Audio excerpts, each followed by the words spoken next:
Bies i czady. Legenda o Bieszczadach. Dawno, dawno temu, w rejonach, które dziś znane są jako Bieszczady, kiedy nie mieszkał tu jeszcze żaden człowiek. Wśród gór, lasów i połonin żył potężny stwór zwany Złym Biesem. Choć wyglądał jak człowiek, był znacznie większy, a dodatkowo miał rogi. Zły Bies był chciwy i pragnął władzy. Nie chciał dzielić się swoimi terenami i z zazdrością strzegł granic swojego królestwa, nie pozwalając ani kupcom, ani pasterzom na zatrzymywanie się w jego terytorium. Pewnego dnia do krainy Złego Biesa przybyło obce plemię, któremu przewodził silny i mądry San. Nowe tereny przypadły do gustu przybyszom, bo znajdowało się tam mnóstwo drewna, rzek, dzikiej zwierzyny oraz jadalnych roślin. Nad największą rzeką zbudowali chaty i zaczęli uprawiać ziemię. Zły Bies był wściekły na ten rozwój wypadków. Zamiast jednak działać z brutalnością, postanowił uprzykrzyć życie intruzom. W miejscach, gdzie ludzie wycinali lasy, Bies sadził nowe drzewa.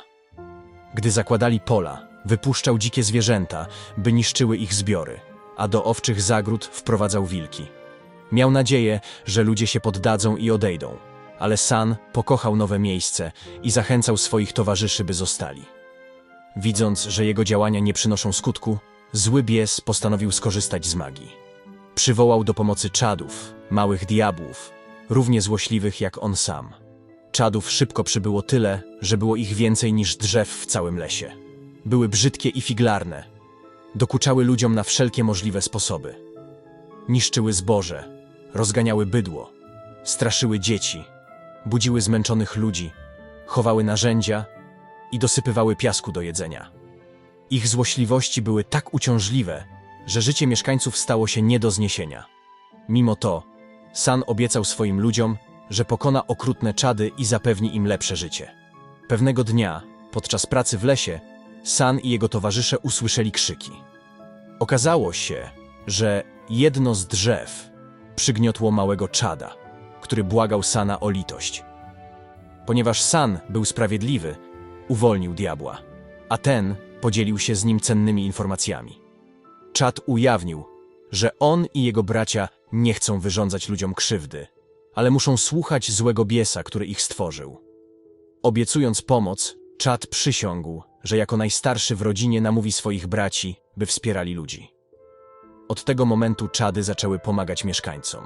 Pilnowały ich domów, bawiły dzieci, pokazywały drogę zagubionym wędrowcom, pomagały rąbać drewno i rozweselały smutnych ludzi.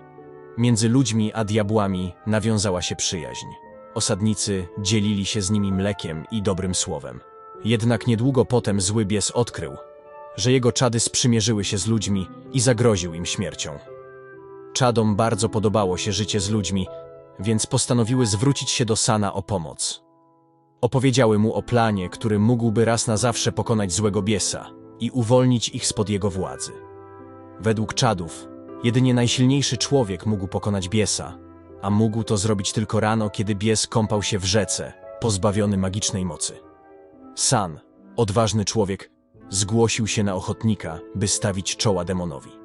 Gdy wezwał Złego Biesa na pojedynek, demon natychmiast zaatakował. Walczyli przez cały dzień. Z każdą chwilą San czuł się coraz bardziej zmęczony, podczas gdy Bies nie odczuwał zmęczenia.